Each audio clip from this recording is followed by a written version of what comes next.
Hello. আহ, চলে এলাম, হ্যাঁ, কিছু উম, কথা বলার জন্য। তো আসলে আমরা চেয়েছিলাম একটি সুন্দর দেশ। তো সেই দেশ ছাত্ররা গঠন করছে, আমরা সেটা সাদরে সবাই গ্রহণ করেছি। তো সেক্ষেত্রে এখন বর্তমানে দেশের যে অবস্থা, আসলে এটা দুঃখজনক। আমরা চেয়েছিলাম বাক স্বাধীনতা, পেয়েছি বাক স্বাধীনতা। তো সেক্ষেত্রে যা হচ্ছে এটা আসলে কতটুকু যুক্তিসঙ্গত, আসলে এটা বোঝার আহ, ক্ষমতা বেসিক্যালি আমার নাই। আহ, যেখানে হচ্ছে বাংলাদেশে বিগত 10 দিনে প্রায় 1200-র মতো হচ্ছে গিয়ে যে আপনার শিক্ষকদেরকে লাঞ্ছিত করে তাদেরকে অবাঞ্ছিত ঘোষণা, তাদের কাছ থেকে জোরপূর্বক তাদেরকে পদত্যাগপত্র নেওয়া, এটা আসলে দুঃখজনক। আর তাদেরকে শিক্ষকদের অবস্থান আসলে বাবা মার পরে শিক্ষকদের অবস্থান, সেক্ষেত্রে সে যতই কিছু করুক না কেন তাকে সম্মানপূর্বকও হচ্ছে গিয়ে যে আপনার আহ, পদত্যাগ করানো যায়। তার গায়ে হাত তোলা, তাকে লাঞ্ছিত করা, তাকে চর থাপ্পড় মারা, সো এইটা আসলে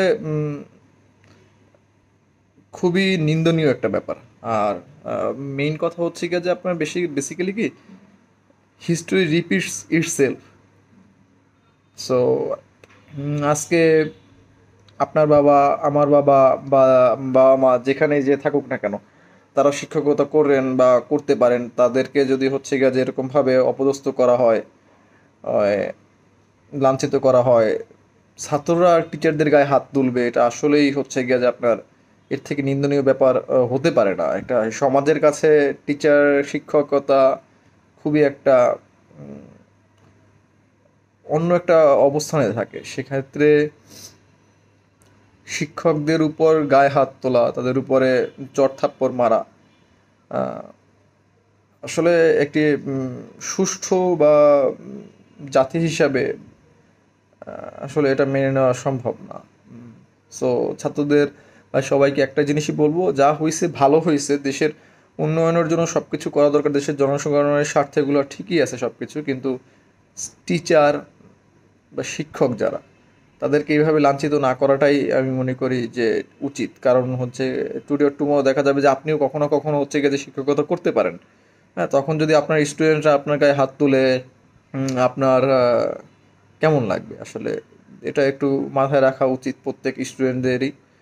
আর তাদেরকে জোরপূর্বক না করে তাদের সম্মানজনকভাবে তাদেরকে করা যায়, বরখাস্ত করা যায়, বা হচ্ছে গিয়ে যে অব্যাহতি নামা নেওয়া যায় তাদের কাছে। তাদের কাছে গায়ে হাত তোলার এমন কিছু হয় নাই যে হচ্ছে গিয়ে যে শিক্ষকদের গায়ে হচ্ছে গিয়ে ছাত্ররা গায়ে হাত তুলবে, মারামারি করবে, মারামারি করার পর হচ্ছে তাদেরকে পদত্যাগপত্র নেবে। সো এটা একটু আসলে মাথায় রাখা উচিত। যেক্ষেত্রে মাথায় রাখতে হবে যে এখানে বিগত 10 দিনে প্রায় 1200-র মতো হচ্ছে গিয়ে যে শিক্ষকদেরকে অবাঞ্ছিত করে জোরপূর্বক নেওয়া হয়েছে, এবং তাদেরকে মারধর করা হয়েছে। সো এটা শিক্ষিত জাতি হিসেবে বা জাতি হিসেবে এখানে আসলেই লজ্জার ব্যাপার। ধন্যবাদ সবাইকে।